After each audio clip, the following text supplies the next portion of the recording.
What drew you to UX design as a career?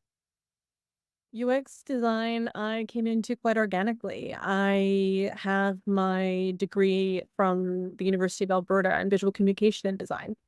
And we were practicing what is now called UX at that time. That term wasn't really created as of yet, but we were considering the user's experience. We didn't do a lot of online application development. A lot of it is print at the time.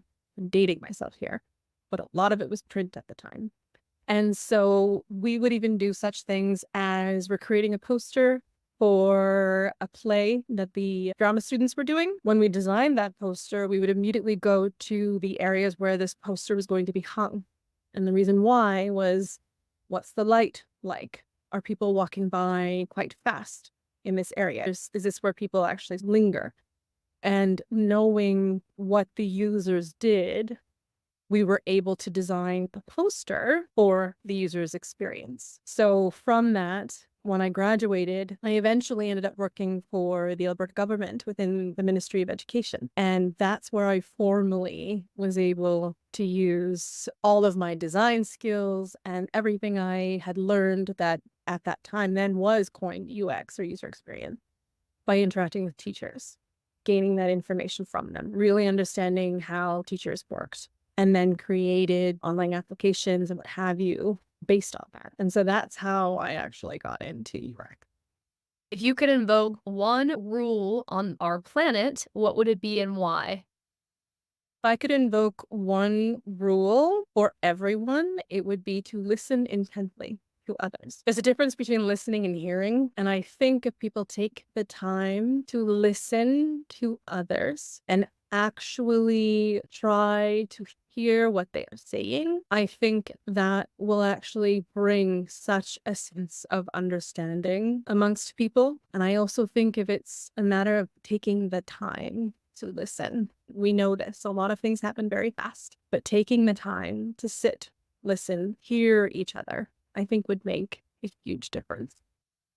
What activities or hobbies help you recharge your creative battery? My children recharge my creative battery. We actually have in my living room, which is where we spend almost all of our time, a massive bookshelf full of books. And we have what we call our craft corner. And if anybody has any downtime or any sort of, I don't know what to do, there's books and there's our craft corner. And I will sit with my girls. I have two girls. I will sit with my girls and craft like you wouldn't believe.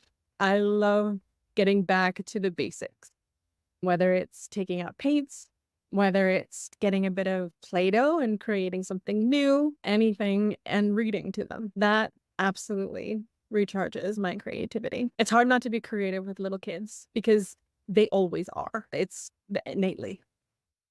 Can you share a piece of advice that's been a guiding light throughout your career? Never, ever be the smartest person in the room because then you have nothing to learn and nowhere to grow. I never want to be the smartest person in the room. And I've actually said that to my girls.